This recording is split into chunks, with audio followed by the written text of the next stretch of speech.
Itu lumayan loh pekerjaan dubbing. Ya, orang-orang jelek muka itu kan abad 21 Pak itu Pak. Ya Pak Darman. Ya Pak. Pekerjaan di abad 21 itu. Keterampilan ya. Pekerjaan di abad 21 ya.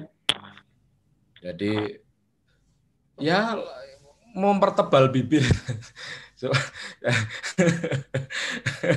Jadi kalau Anda tahu teman-teman saya kan kayak Anita Marta itu yang ngisi suara silet itu cukup lumayan juga dia. Jadi satu paket itu biasanya 500 dia Pak. Satu paket dan itu juga paling-paling 4 lembar lah. 500 sampai 2 juta. Itu kan kontinu. Kayak teman saya yang di Metro yang misalnya Ekonomi Challenge malam ini di Metro TV ya. Yang kayak gitu-gitu itu langganan itu sudah. Kan orangnya itu saja. Kalau itu teman-teman semua. Kalau yang TV One itu dulu senior kami di KDS 8. Yang di TV One ya Mas Agung Julhak yang kalau Damai Indonesiaku itu beliau yang bawain itu dulu penyiar di KDS 8 Malang. Itu senior kami. Saya masih SMA, beliau sudah siaran, saya tukang nata kaset Bapak Ibu. Tukang nata kaset, nyarikan kaset lagu ini, nyarikan itu saya waktu itu. Sama kalau hari Rabu malam Kamis yang disuruh bacain keluarnya SDSB, itu saya. Jadi saya itu penyiar yang monongolnya seminggu sekali, ya, tapi ditunggu oleh masyarakat seantero Malang Raya gitu. Berarti menghalalkan menjadi juga itu. Berkontribusi. Kacau, namanya zaman pengen jadi penyiar itu kan susah Pak. Bisa ngomong di radio saja sudah senang sekali walaupun suruh ngomong. Jadi panggilannya kalau di KDS itu pemerhati. Pemerhati KDS 8 malam ini kita kembali untuk menginformasikan angka yang telah Anda pikirkan, Anda tunggu. Angka pertama. Nah, itu 3. Wah, gitu kan terus. Wow, itu rame, Pak. Kering-kering berapa, Mas? Coba jangan ditunda-tunda, wah gitu kan. Cuma yang dapat juga nggak pernah ngasih duit, Pak. Kita honornya ya honor nyiarkan aja gitu. Ya untung aja nggak kedengaran Pak Jaka Haryadi. Waktu itu ada Pak Jaka Haryadi, Masya Allah, itu haram Pak itu. Gitu. Tapi saya sudah ini kok Pak, saya sudah setiap selesai sholat ya baca istighfar lah Pak. Itu kan dosa-dosa pada saat muda Pak.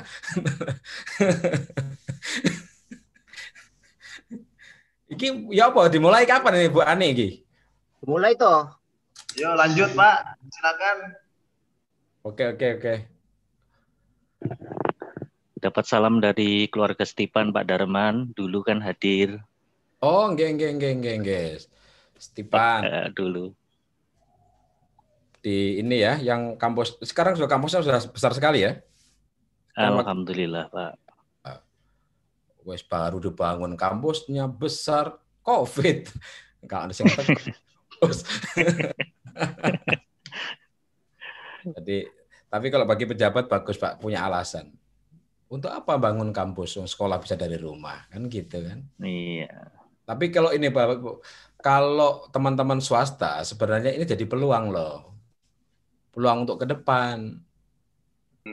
Jadi untuk bagi para ini ya, para bisnismen yang juga pengen menambah ilmunya, cukup dengan kelas online aja, ngomong aja blended. Nanti pada saat tertentu dia juga harus tahu kampusnya dong. Kamu kuliah di mana? Tapi sedikit itu bukan berarti jelek, Pak Darman. Yang mana itu? Sedikit itu bukan berarti jelek. Nyatanya BMW itu dicetak hanya dikit, tapi mahal, bagus. Ya. Kalau ya itu kan menjadi barang ini Pak ya, barang yang dicari gitu Pak. Iya. Sekarang orang kan kadang-kadang orientasinya mentang-mentang laris kan semuanya diiyakan gitu. Iya kan Pak? Kalau artis jual mahal, aku sekarang nyari yang lain aja yang KW banyak. Kan gitu. Oke, Bapak Ibu sekalian, saya akan lanjutkan ya. Materi kita kali ini adalah tentang teori dan implikasi, teori belajar dan implikasinya Bapak Ibu. Jadi sebenarnya memang ini bisa dikasihkan sebelum Pak Dr. Ahmad, tapi ya sistematikanya tidak terlalu saklek begitu. Kita adaptasi saja. Kalau misalnya nanti justru saya ini biar Pak Dr. Ahmad dulu menyampaikan, nanti model-model seperti apa itu nanti saya tinggal memberikan penegasan. Jadi karakter dosen seperti ini sebenarnya dia menerapkan teori belajar apa. Oke, Bapak Ibu sekalian, saya awali dari sebuah quote. Sherlock Holmes itu pernah mengatakan, jika seseorang berusaha melawan kodrat alam, dia akan menghancurkan dirinya sendiri. Ya enggak? Jadi alam itu sebenarnya sudah sunatullah, sudah jelas. Sing becik ketitik, sing olo ketoro. Wah, gitu kan? Jadi yang baik tetap akan kelihatan baik, dan yang kurang baik tetap akan kelihatan kurang baik. Itu versi dari Sherlock Holmes. Kondisi COVID, kita harus mengikuti aturannya. Jika kita melawan, maka kita juga akan menghancurkan diri kita sendiri. Bapak Ibu sekalian, capaian pembelajaran kita nanti paling tidak kita mendapatkan wawasan ya, penjelasan terkait tentang 4 teori belajar, terus 4 kondisi motivasional untuk mengaktifkan mahasiswa, dan Bapak Ibu bisa memilih 1 atau lebih teori belajar yang kita bisa terapkan di dalam mata kuliah yang kita ampu. Jadi kita kenalkan 4 madzhab. Apakah cuma 4, Pak? Wah, ini kan kawan-kawan yang dari FKIP ya, bisa dari Unmul, bisa dari mana nih? Di Balikpapan itu yang ada FKIP-nya itu ada Uniba, bisa dari yang Pak Surata itu apa itu, Pak ya? Yang dulu Pak dekannya Pak Surata itu ya. Di Balikpapan.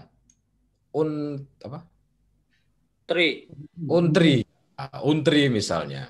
Nah, teori belajar itu ada beragam Bapak Ibu sekalian. Apalagi dalam satu konteks yang terus bertambah. Sekarang ada namanya brain based learning, teori belajar berbasis otak gitu kan. Nah, tapi awalnya madzhab awalnya itu adalah 4.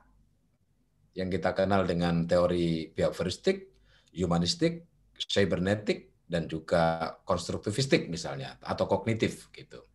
Nah, kita berangkat dari itu aja dulu, 4 ini yang akan kita bahas pelan-pelan. Nah, mudah-mudahan ketika kita mempelajari teori itu, kita menemukan makna. Apa beda antara pendidikan dan pengajaran? Mendidik adalah mengkonstruk attitude, mengkonstruk perilaku.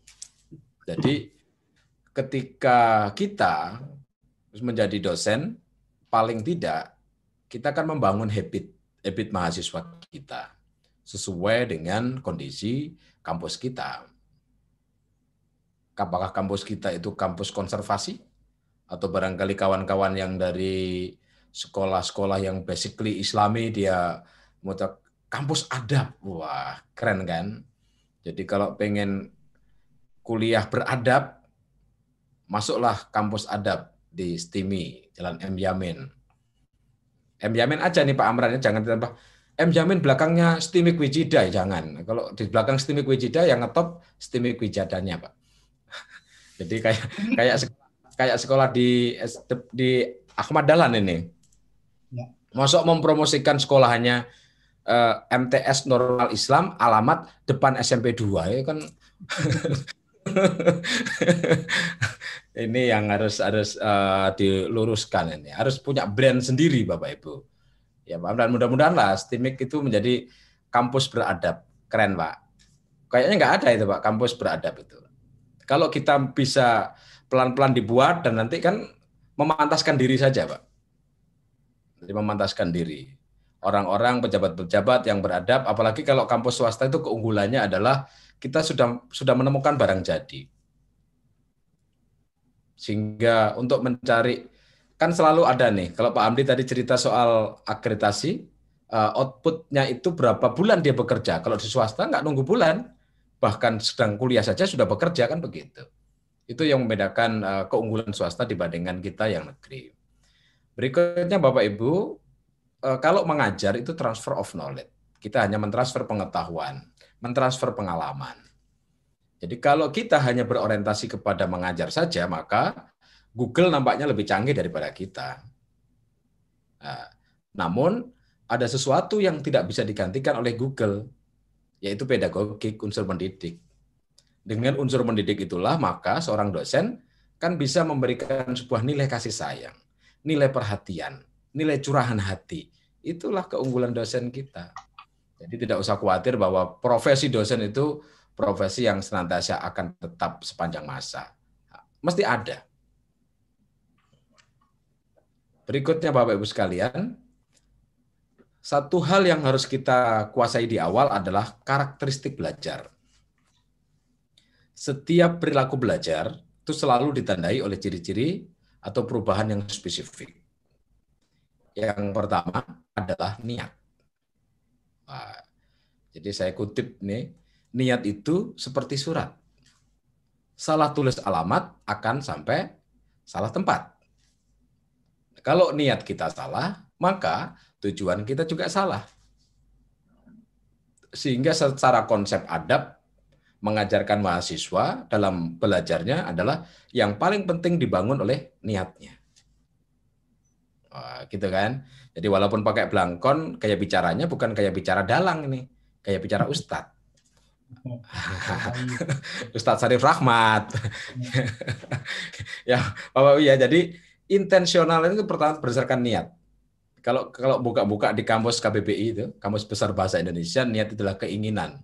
Tapi yang paling kita sadari penting adalah bahwa sadar terhadap sebuah perubahan, terus kesengajaan belajar itu tidak penting. Yang penting adalah cara mengelola informasi yang diterima pada saat belajar. Nah, ini Bapak Ibu. Jadi niat dulu, terus dilakukan secara sadar, terus bagaimana cara mahasiswa untuk mengelola informasi itu pada saat diterima pada saat belajar. Langkah yang kedua yang harus dipahami adalah positif aktif. Apa yang positif aktif? Jika mind positif, body aktif. Pikirannya harus positif, maka tinggal kalau pikirannya positif, maka tindakan kita mesti aktif. Kalau berpikir kita negatif, maka tindakan reaktif. Nah, ini kan kendati pun sekarang itu negatif reaktif itu, negatif itu seneng orang itu. Kalau tes apa nih? Tes rapid itu kalau negatif alhamdulillah gitu.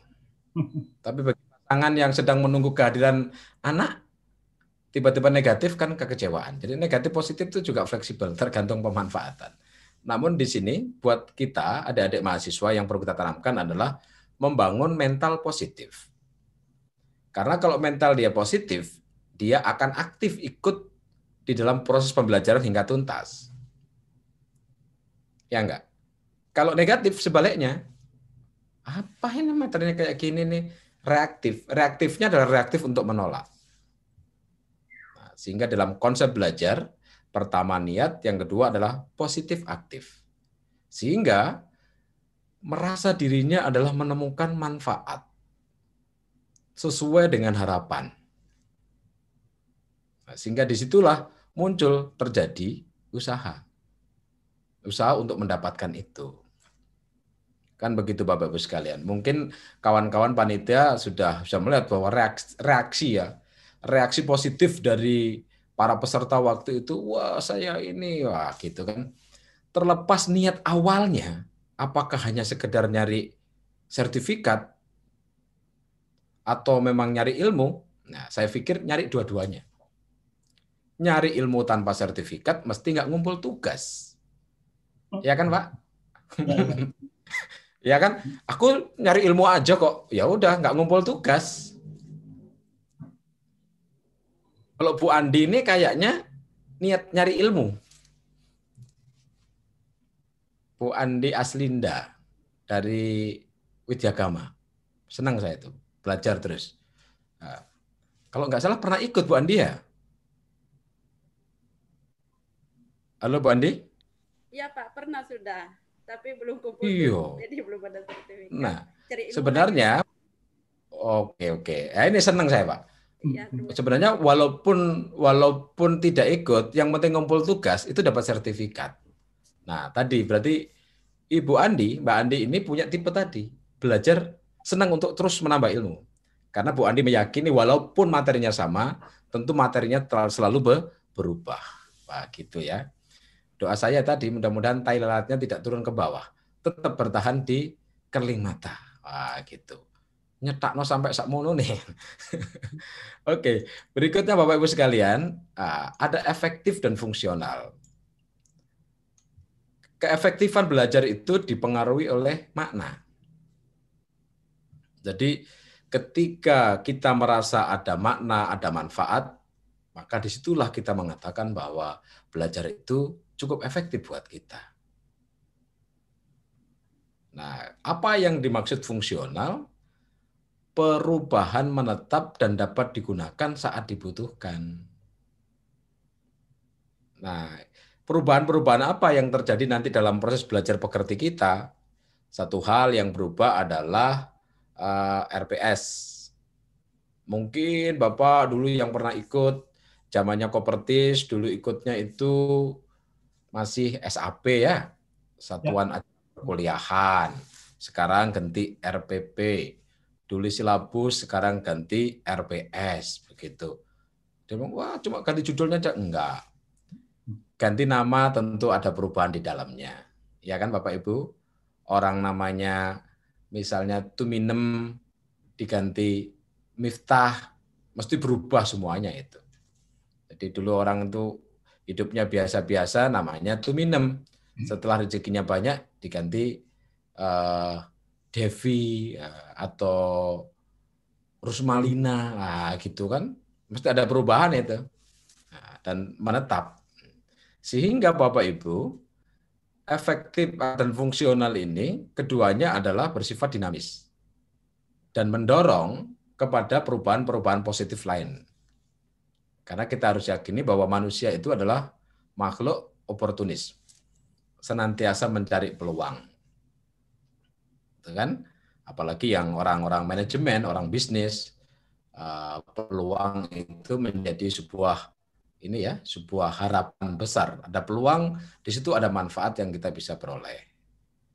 Itu yang harus betul-betul kita tanamkan di dalam konsep belajar bagi mahasiswa kita.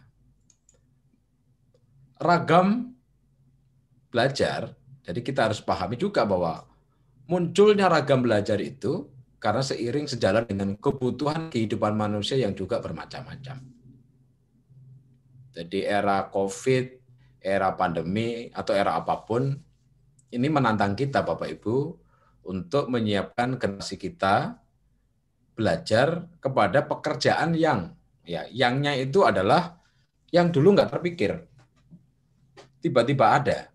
Sekarang kan banyak pekerjaan. Yang tadi saya cerita soal dubber ya, soal voice over itu, teman-teman itu lumayan. Artinya, kan dulu tuh kita ngisi itu kan hanya iklan di radio dan TV, Bapak Ibu. Sekarang ada Instagram, ada YouTube.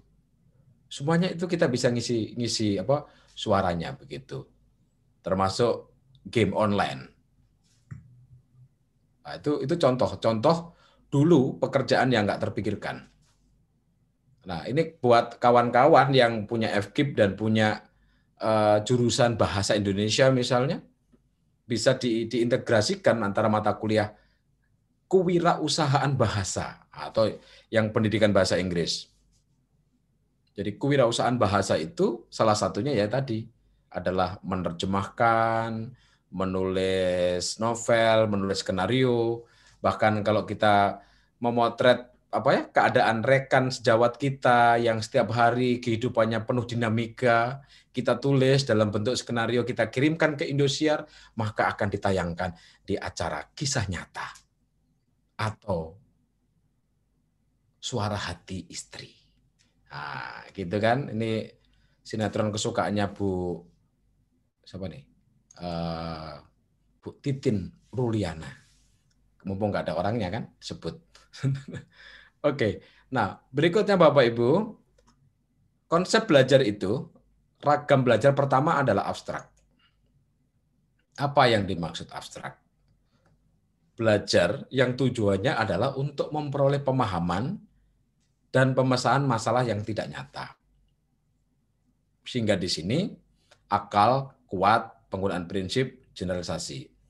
Matematika itu kan kadang-kadang secara real itu tidak terlalu tampak ya Bapak Ibu ya.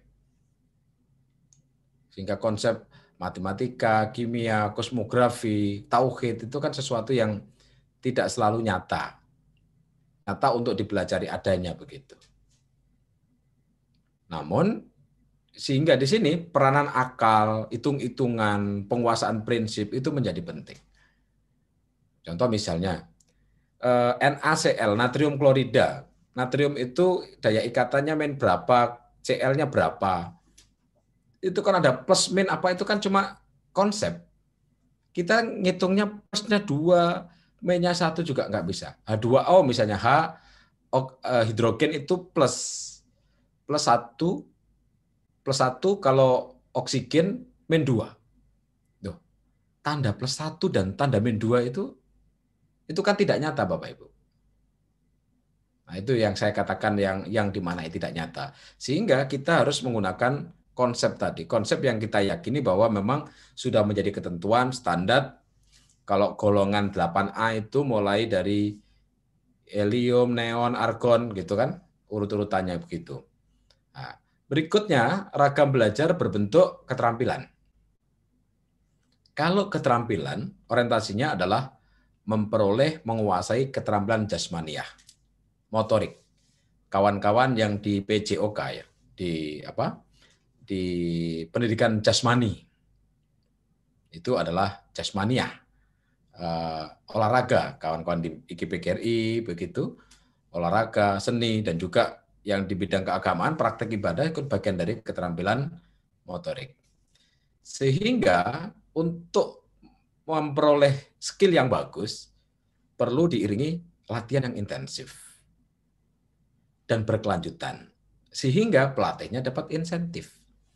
Jadi kata-kata intensif akan menghasilkan insentif. Jadi kalau rutin, sama juga mengetik dulu ya, mengetik itu juga keterampilan. Berbahasa itu juga keterampilan. Semakin kita latih, kayak Bu Ani yang terus berpantun itu latihan. Terus pokoknya malam, bahkan nggak tidur cuma nyiapin pantun. Terus nyari-nyari kata-kata Pak Amran Shah, kata Shah itu cocoknya dengan apa, itu keterampilan mikir itu. Bu Ani ini. Pokoknya kena semua ini. Terus berikutnya sosial. Nah, pembelajaran yang dalam konteks sosial adalah untuk menguasai pemahaman dan kecakapan memecahkan masalah. Yang tadi Pak Rahmat di dalam pembelajaran inovatifnya menerangkan debating misalnya. Debating itu kan sebenarnya problem apa?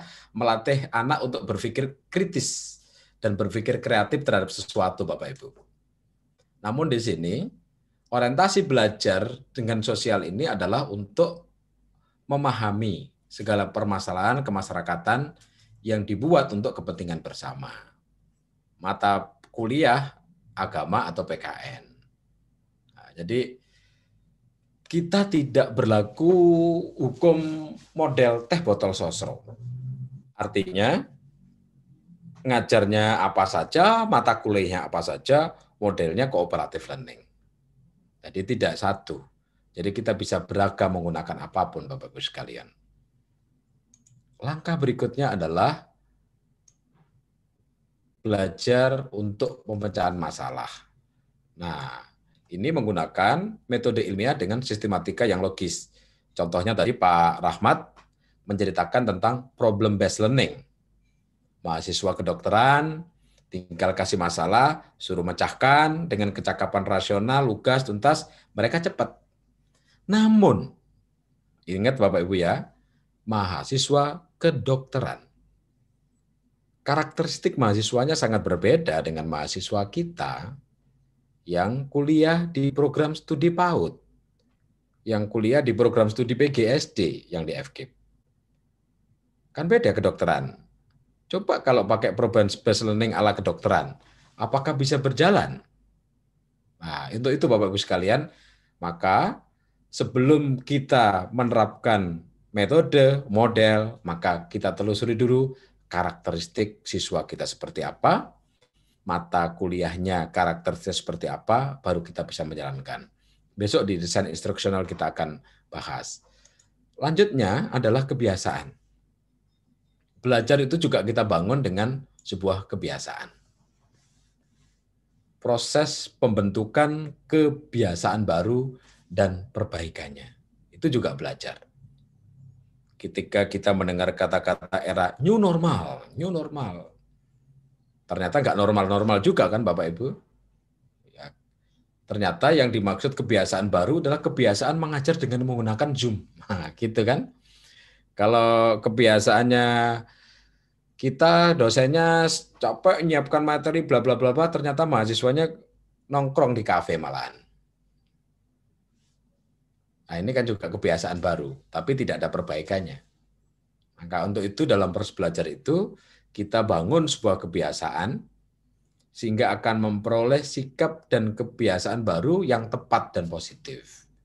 Jadi itu orientasinya. Kalau di bahasa K13 bagi kawan-kawan yang guru itu mengenal dengan habituasi. Sehingga anak-anak kita itu diajarin kalau pagi harus salam literasi ya gitu. Terus gurunya harus anak-anak membaca dulu 15 menit. Tapi ya, kalau saya kritik terhadap kebijakan itu adalah anak-anak tidak disadarkan apa maksud membaca 15 menit tadi. Ketika disuruh membaca 15 menit, dipoto, disyuting, sudah dianggap sekolahan kami telah menjalankan K13. Nah, kalau kita masih orientasinya sekedar gugurkan kewajiban, tadi yang pertanyaan Bapak siapa tadi ya, apakah daring ini sekedar gugurkan kewajiban yang penting kuliah, tidak memperhatikan kompetensi? Ya tadi Pak. Maka kita tetap harus ada learning objektif yang harus kita tuju. Terus mata kuliah apa saja terkait yang bisa dibangun melalui sebuah kebiasaan agama, norma dan budaya, pendidikan karakter, itu bisa diperoleh dengan kebiasaan. Yang andalan di sekolah kan senyum salam sapa atau 10 malu. Berikutnya Bapak Ibu, ragam belajar apresiasi. Belajar untuk mengapresiasi apa yang dilakukan orang lain. Belajar menghargai, belajar mempertimbangkan arti penting dari sebuah sesuatu. Jadi kalau tadi ada pantun, itu bagian dari sastra, kita hargai. Ada apa ini? Peribahasa, kita hargai. Ada musik, kita hargai. Itu namanya apresiasi. Jadi itu pentingnya rasa. Nah, kalau ini ada quote dari Kiai Haji Undang Syirat belum menyatakan jasad itu hanya tempat untuk merasa. Artinya rasa itu tiada berjasad. Ini dalam Bapak Ibu. Kalau kita merenungi lebih dalam luar biasa ini. Jadi jasad kita, raga kita ini sebenarnya hanya untuk tempat merasa saja. Rasanya sendiri. Rasanya sendiri itu bukan pada raga kita. Nah, sehingga kita harus mampu untuk menilai, menyambung rasa dengan mahasiswa, menghargai, mengapresiasi apa yang dilakukan oleh mahasiswa. Kenapa tadi Pak Amran selalu mengucapkan terima kasih kepada panitia yang sudah 1 minggu nggak tidur. Wah, ada yang masuk keluar lagi bimbang pesertanya. Wah, gitu kan? Itu rasa tadi itu. Ikut merasakan, mengapresiasi bagaimana kawan-kawan panitia untuk mikir berlangsungnya acara ini. Tadi malam Pak Edi nelpon, Pak Heri nelpon, Pak mana yang perlu di-sharingkan? Wah, gitu. Ya sabar. Saya kan orangnya Sabar aja. Berikutnya, gaya atau ragam belajar pengetahuan.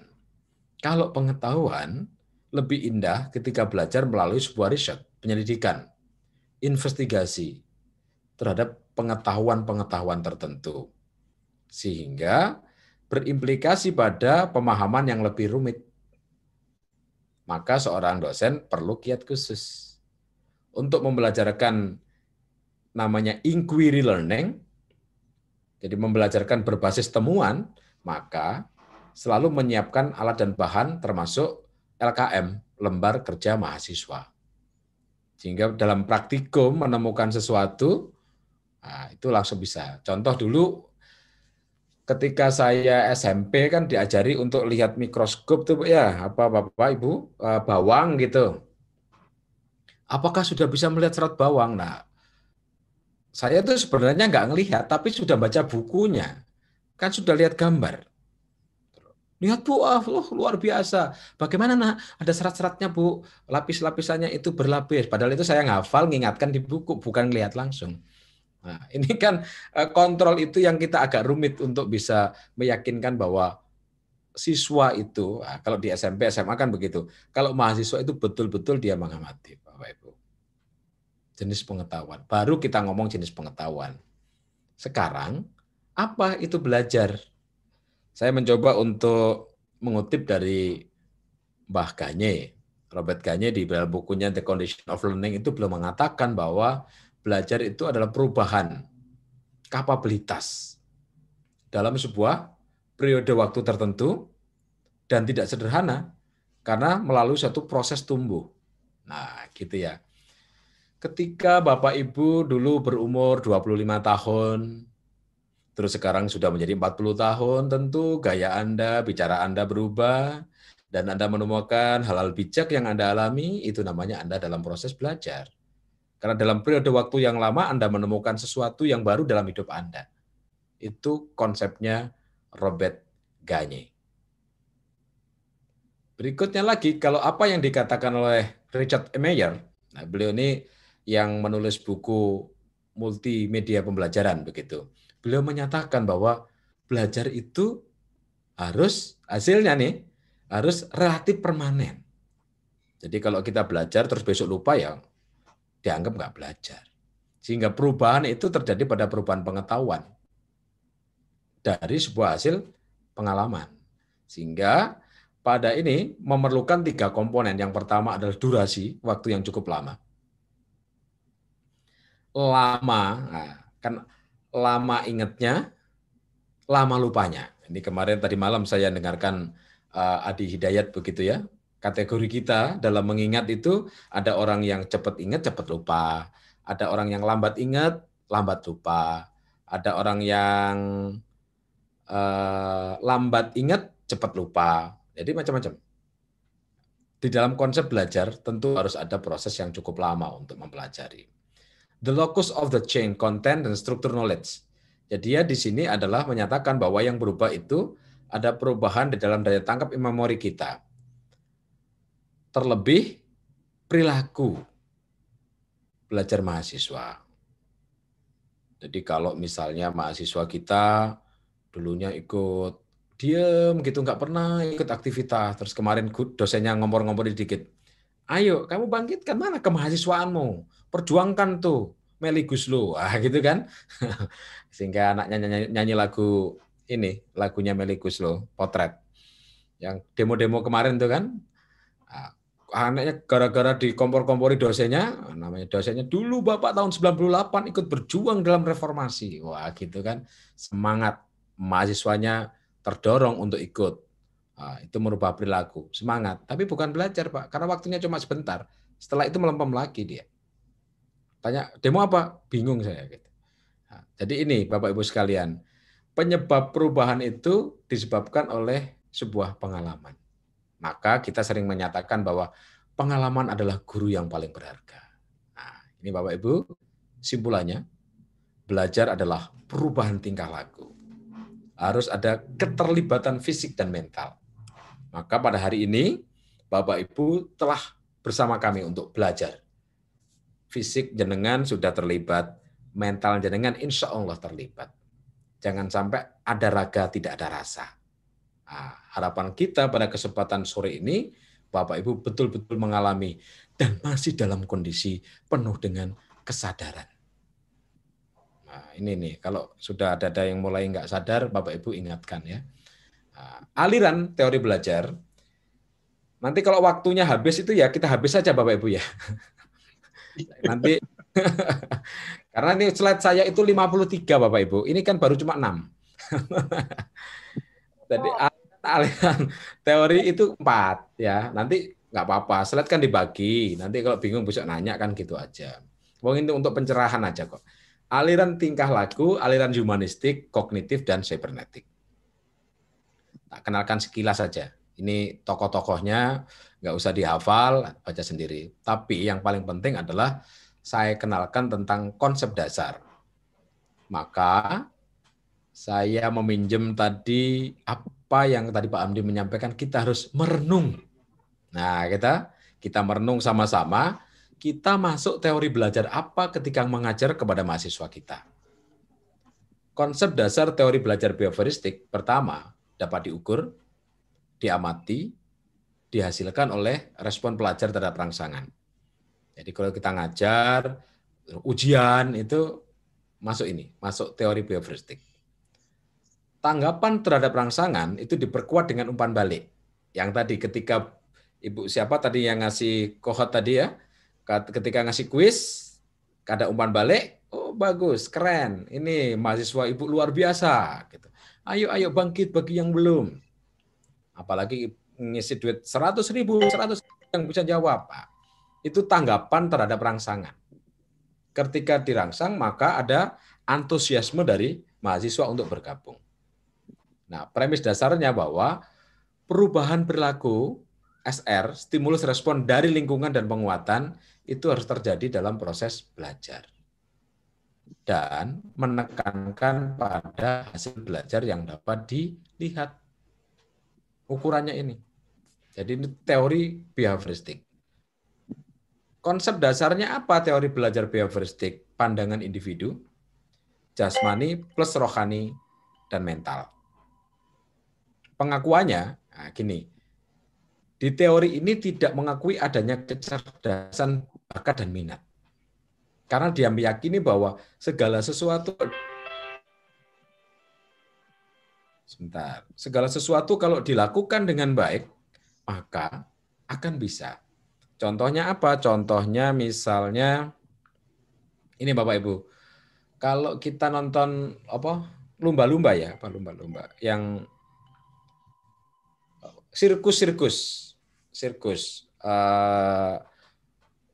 ikan lumba-lumba saja bisa dilatih misalnya gitu, apalagi kita. Terus macan saja bisa dilatih, apalagi manusia kan begitu. Jadi faktor penekanannya adalah latihan, lingkungan, dan respon. Ini kalau teori behavioristik. Maka teori ini juga mendapatkan kritikan-kritikan.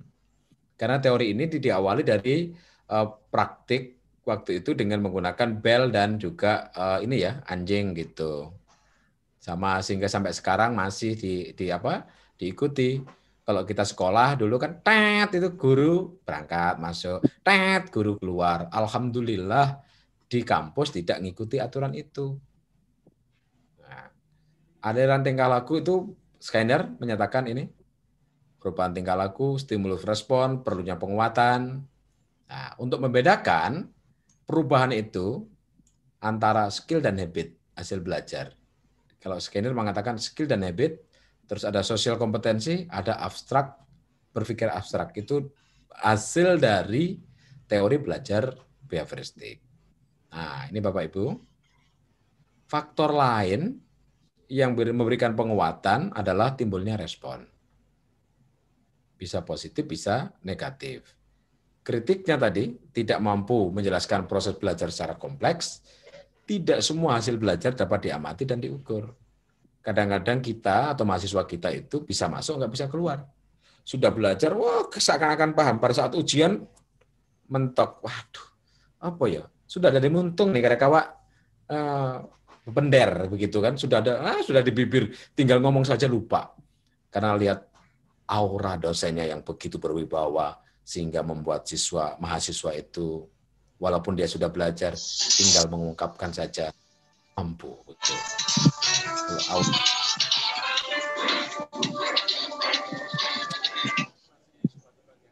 Nanti di kesempatan sore ini. Jadi kalau ada lagu saya langsung siap, Bapak Ibu. Berikutnya Bapak Ibu, aplikasi teori dalam belajar.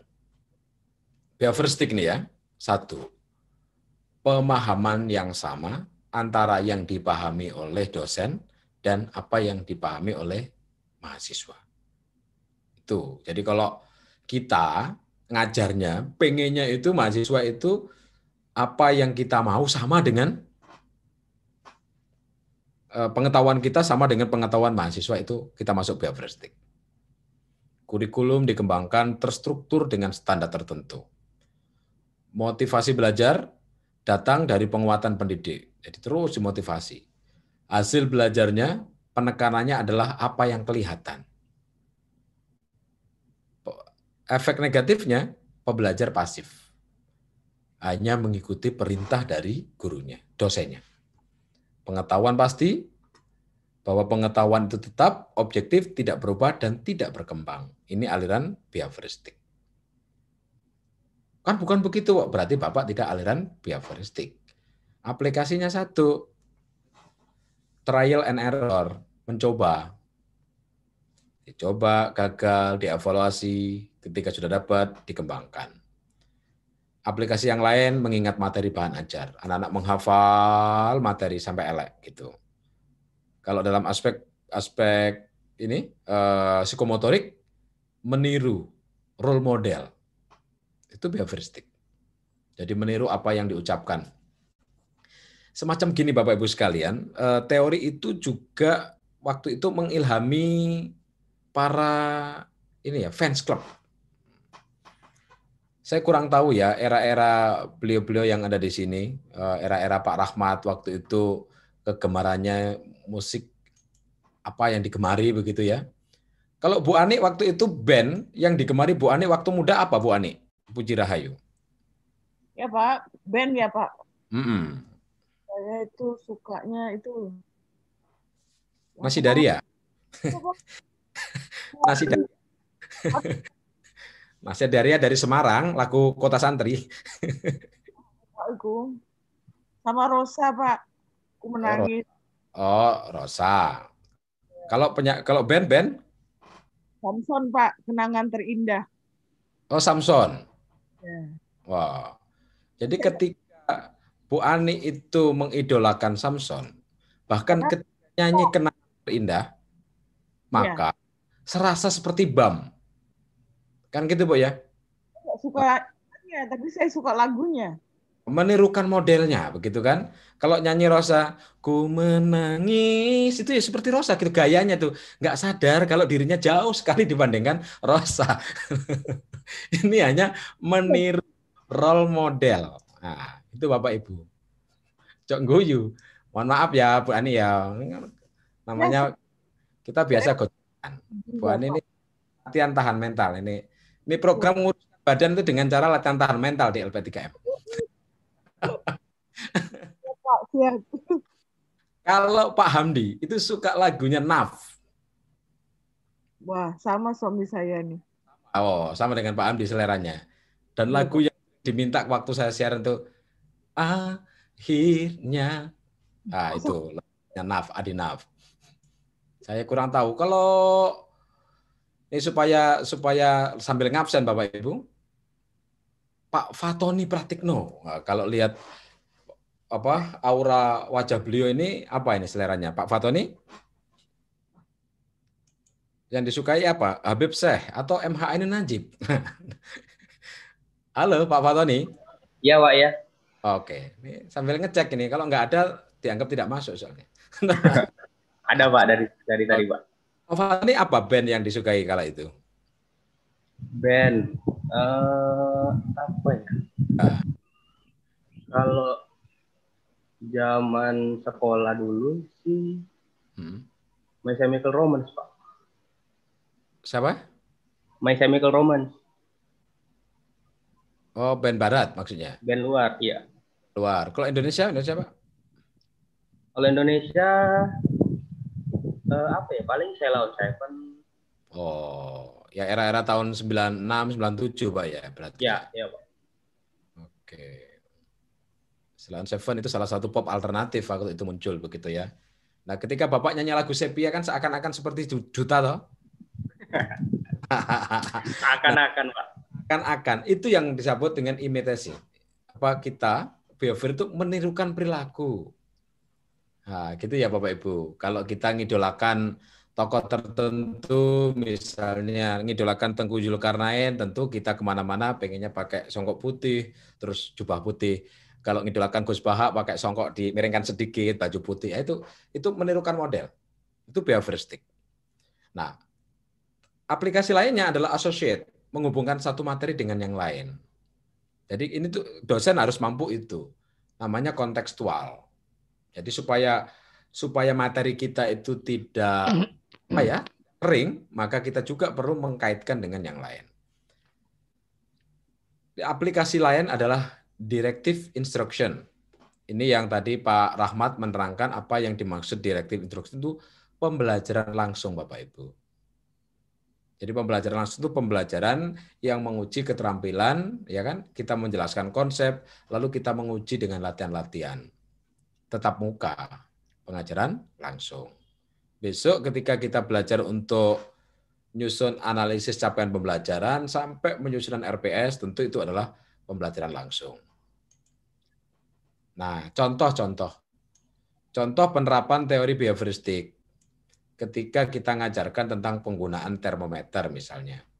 Tahap pertama adalah orientasi. Orientasi, Bapak Ibu, menginformasikan tujuan pembelajaran seperti apa, menyebutkan langkah-langkah, memperagakan cara menggunakan, ini wajib. Maka di setiap slide kita, kan Bapak Ibu mesti ada capaian pembelajarannya apa. Itu sebenarnya bagian dari yang kita sebut dengan orientasi.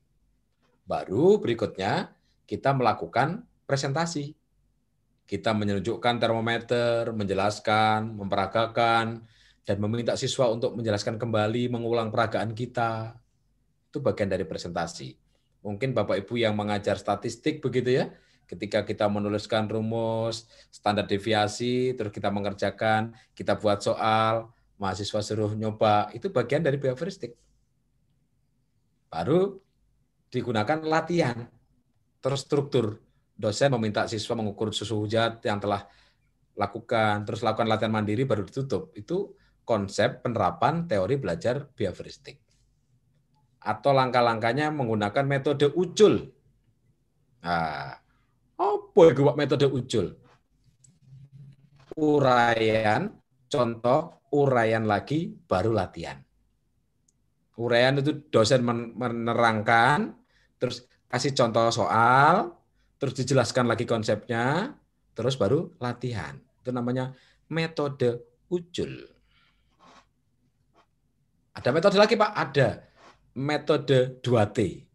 Metode titip tas. Nah, masuk Assalamualaikum warahmatullahi wabarakatuh. Anak-anak, mahasiswa yang berbahagia, hari ini kita belajar. Bawa tas nih Pak. Taruh di meja. Tet. Dan untuk Anda supaya berkreasi sendiri, Bapak kasih topik ya. Silahkan diskusi, dibentuk kelompok, terus ditinggal sama dosennya. Terakhirnya waktunya habis, dosennya pulang, ngambil tas lagi. Itu namanya metode titip tas. Itu kalau ngajar di swasta, Pak, nggak usah digaji. Oke ya. Nah, aliran berikutnya adalah, Bu Ani, saya masih berapa menit, Bu? Diingatkan, Mbak ya? Habis, Pak. Habis. Ya oke deh, sampai di situ perjumpaan kita. Kita sisakan waktu untuk diskusi Bapak Ibu ya. Nanti tayangan slide dan segala macam ya kita kita jelaskan pada saat kita menjelaskan juga boleh. Nanti besok di materi latih yang lain juga akan saya bahas kemukakan. Kayaknya kita perlu berdiskusi nih. Monggo Bu Ani. Ya, Bapak. Baik, Bapak Ibu hadirin sekalian. Masih semangat, Pak? Masih, Bu. Selamat Masih Semangat Bu Ani. masih Bu. Semangat 45 Bu Ani.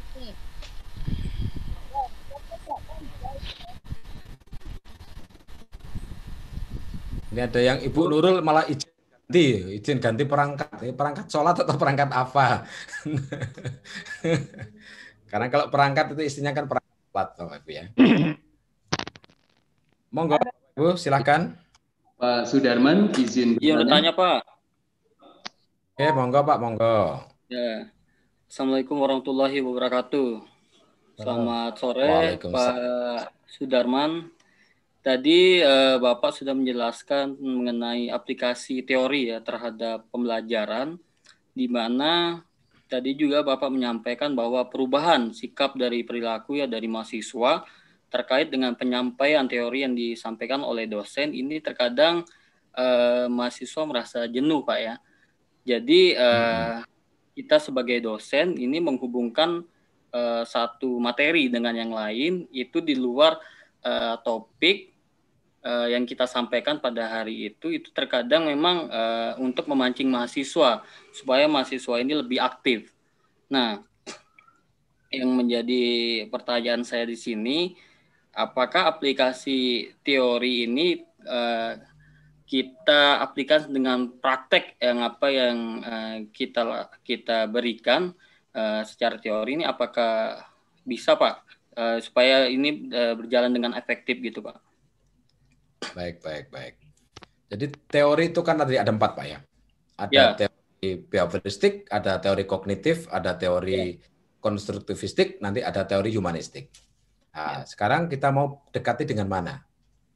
Ketika tadi teori behavioristik, kita mengajak mahasiswa, kita mengkontekskan dengan peristiwa lain itu dalam rangka untuk ini Pak, melatih jaringan berpikir otaknya. Contoh misalnya, saya itu menjelaskan tentang fisika. Nah, latihan ini kalau keliru, karena saya dosen ekonomi Bapak Ibu. Ya, baik. Menjelaskan fisika. Jadi anak-anak sekalian mahasiswa bahwa konsep fisika, P itu adalah tekanan. Tekanan sama dengan F per A. F adalah gaya, A adalah luas penampang. Ternyata konsep ini untuk kita berhadapan dalam lingkungan kehidupan kita. Apakah kita mau tertekan? Nah, gitu kan jawabannya kan. Jadi ternyata hidup di dunia ini tuh sudah ada beban yang telah ditimpakan kepada kita. Beban itu akan tetap sama, tapi rasa akan berbeda tergantung apa? Kan berbanding terbalik dengan luas penampang. A-nya kan? Luas penampangnya adalah A-nya. A-nya itu apa? A-nya itu adalah penerimaan. A-nya adalah keluasan hati. Jika beban yang menimpa kita dan kita tanggapi dengan keluasan hati yang cukup luas, maka P-nya itu, pressure-nya akan terasa ringan. Nah, gitu loh Pak maksudnya Pak. Jadi mengkontekstualkan itu dalam konteks untuk memperkuat. Oh ternyata ada makna. Itu malah. Sebentar. Ya kan Pak? Ya Pak. Misalnya matematika. Matematika kita ingat 1/0 berapa? Berapa Pak Ibnu? Ya Pak. 1/0. 0. Masa kalau 1/0, 1 dibagi 0.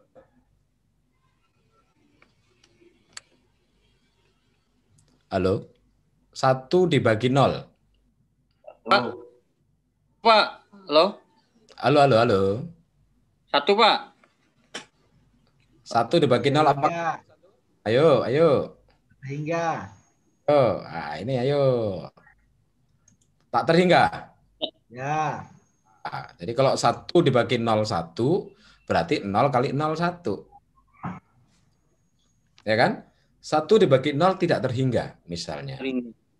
Yang 1 siapa? Yang 1 itu siapa? Yang Maha Esa. Ya tak? Ya. Nah, kan 1.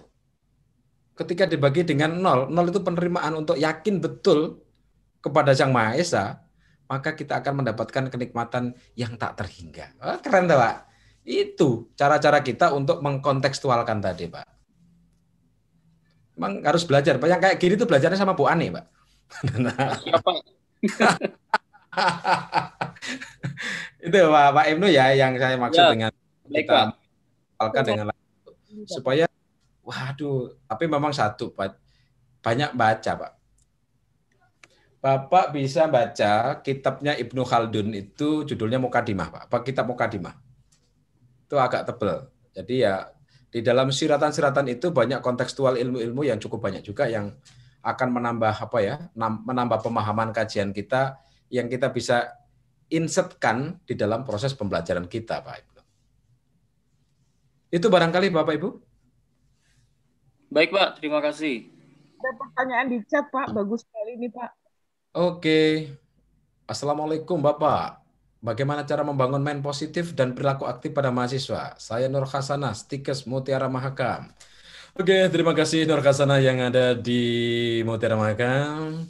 Sekarang, untuk membangun mind positif, berpikir positif itu dimulai dari mana Bapak Ibu?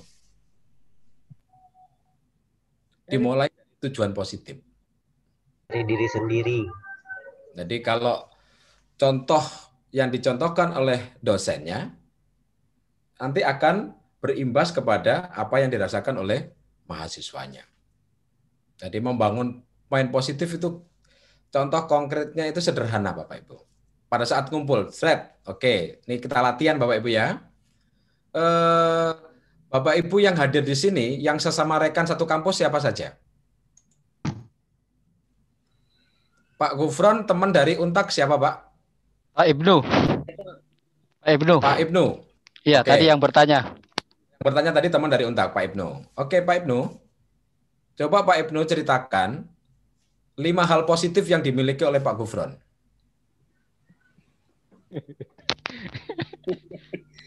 Baik. Halo, Pak. Lagi saya tahu Pak, kalau orang halo Pak itu teknik pada saat online itu teknik untuk mikir. Jadi keutamaan kita Jam 5, Mi. supaya ada waktu bab itu ntar coba ulangi Bapak kurang begitu jelas ya pertanyaannya apa gitu kan itu sambil Pak Ibnu jelaskan positif yang dimiliki oleh Pak Gufron. Baik, kira-kira nih. Pak Gufron yang jelas orangnya baik, kemudian mudah bergaul, ya, kemudian smart. Kok mikirnya lama Pak untuk nyari positifnya orang Pak ya? Karena gini, saya ini Pak baru bergabung juga di Untakan, jadi saya juga sama Pak Gufron kan kadang gitu lah Pak, jarang ketemu gitu juga sama Pak Gufron kecuali pas jam mengajar ya sama Pak Gufron. Jadi belum baik masih diragukan. Baik Pak, orangnya Pak baik. Sekali ketemu langsung terkesan Pak Darman. Iya. Nah, lebih lengkap saya yang bukan satu kampus. Misalnya Pak Gufron ini kalau membimbing mahasiswa itu detail, Pak. Detail sekali kaitannya mulai dari fokus penelitian gitu kan sampai nanti hasilnya apa harus itu orangnya perfeksionis di situ misalnya. Itu sisi positif, Pak, bukan sisi negatif. Tapi bagi mahasiswa bisa dianggap negatif. Aduh, bapaknya bikin susah kan gitu kan. Menurut kita positif negatif. Betul, Pak. Oke. Bu Nur Hasanah. Halo Bu Nur Hasanah. Iya, Pak. Di mana kau? Saya, Pak. Oh. Oke. Bu Nur dari Stikes Mutiara Mahakam. Siapa yang teman Ibu satu kampus dengan Ibu? Bapak Ardan. Ayo Pak Ardan. Ayo, ini absen lagi, absen. 80, 90 kata Prof. Lambang. Halo Pak Ardan. Pak Ardan, mantan Gubernur Kalimantan Timur. Ardan SH. Sudah meninggal, Pak. Oh iya. Pak Ardan. Ampun, ya. Wah, jangan-jangan hilang nih. Sholat asar Pak Ardan. Ada nggak beliau? Nggak ada, Pak. Oh, nggak ada. Ya, tak lewati ya. Itu contohnya aja sudah. Bagaimana dengan konsep saya oke, kamu oke. Saya oke, kamu tidak oke. Saya tidak oke. Kamu oke. Ini teori konstruktivisme Pak Gufron ya. Nah, Pak Gufron ini orang komunikasi jadi bahasanya unik nih. Jadi itu teori konstruktivis, Pak. Konstruktivis itu menghargai bahwa setiap orang itu punya cara dan pola belajar yang berbeda-beda. Dan senantiasa percaya bahwa setiap orang itu sudah ada isinya. Gitu. Itu teori konstruktivistik. Nah, sehingga dalam mengajarkan konsep teori konstruktivistik, anak-anak itu tidak kita langsung kasih air, ya. Kita tidak kasih minum lewat ceret begitu, tapi mereka untuk menggalinya. Kita kasih permasalahan, mereka mencari. Jadi ketika kalau dia maunya apa ya kita ikutin. Jadi mau bekal apa? Oh, lain. Nah, pikir ada ini ya. Nah, itu Bapak Ibu ya. Jadi kamu oke, saya oke, itu konstruktivistik. Namun ada teori lain, Pak, yang menarik itu malah saya itu belajarnya dari Biku Damadiro. Seorang Buddhis, seorang Bante ya, Biku itu menyatakan begini, kalau kita ingin dapat ilmu yang banyak, maka kita mengikuti konsep air mengalir. Air mengalir itu kan selalu dari atas ke bawah. Nah, kalau kita ingin mendapatkan kucuran air dengan baik, maka kita memposisikan diri di bawah. Memposisikan diri kita menjadi insan yang tidak mengerti apa-apa, sehingga kita akan menerima apa yang disampaikan orang yang akan kita pelajari. Itu konsep dari Biku Damadiro, Bapak Ibu.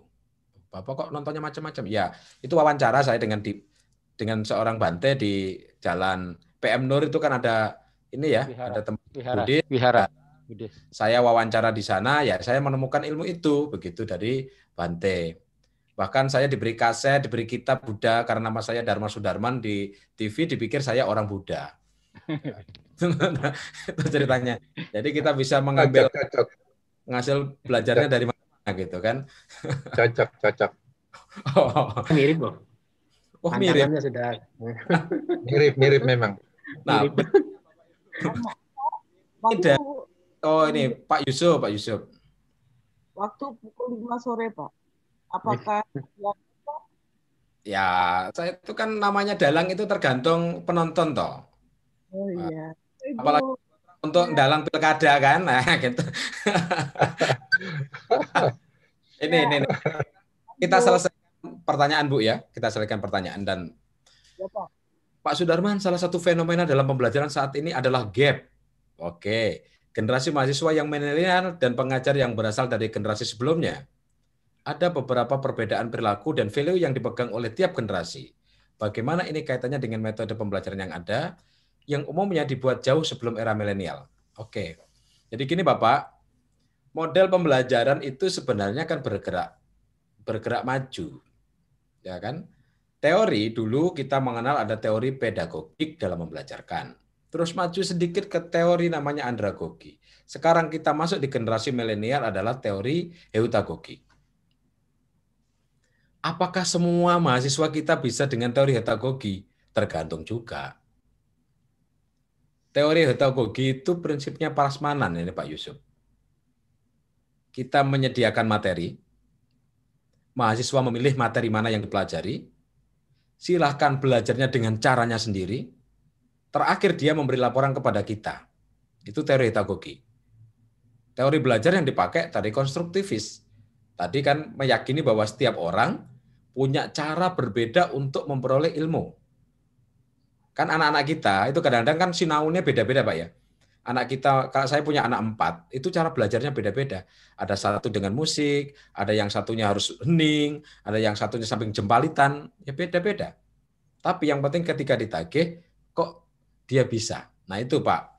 Nah kalau Pak Yusuf tadi, metode dan model itu ngikutin perkembangan zaman. Maka kita sebagai dosen harus menyesuaikan lagunya, Pak. Pak Yusuf lagunya seleranya Bruri Pesolima. Kan Dewa, bisa. Pak. Bagaimana Pak Yusuf? Bandnya Dewa, Pak. Dewa yang kangen atau Dewa yang format masa depan? Oh, yang tengah-tengah, Pak. Di tengah-tengah. Jadi album pertama itu kan, album kedua itu album format masa depan yang warnanya biru. Terus album ketiga itu yang terbaik-terbaik, Pak. Yang adalah Yang terbaik-terbaik, Pak Darman. Jadi hafal nih. Lagu ketika Bapak menyanyikan lagu terbaik, terbaik, engkaulah yang terbaik untukku ke mahasiswa kita, Pak. Dia nggak nyambung, Pak. Karena dia seleranya unmatch. Ya kan? Atau lagunya Isana atau Reisa. Maka kita sebagai dosen perlu mengikuti selera itu. Nah, mengikuti apa yang di era zamannya, Pak. Kalau sedikit-sedikit menuju ke kaidah keagamaan, saya Dina Ali pernah menulis bahwa didiklah anakmu sesuai dengan zamannya. Nah, gitu. Kita, Pak, ternyata yang harus dituntut untuk menyesuaikan mereka. Namun, apa yang tetap kita pertahankan? Adab, etika. Itu yang harus tetap kita pegang teguh. Mengantarkan anak kita di dalam menghadapi era milenial tetap punya nilai-nilai kekhasan agama dan karakter bangsa kita. Itu Pak Yusuf. Anak-anak kalau tanya lagu sekian lama aku menunggu untuk kedatanganmu, Pak Israel. Siapa yang menyanyikan itu? Ridho Roma. Kok nyebut-nyebut Israel itu agak takut loh saya, Pak. Kan Iya Pak, kebetulan waktu di Palestina.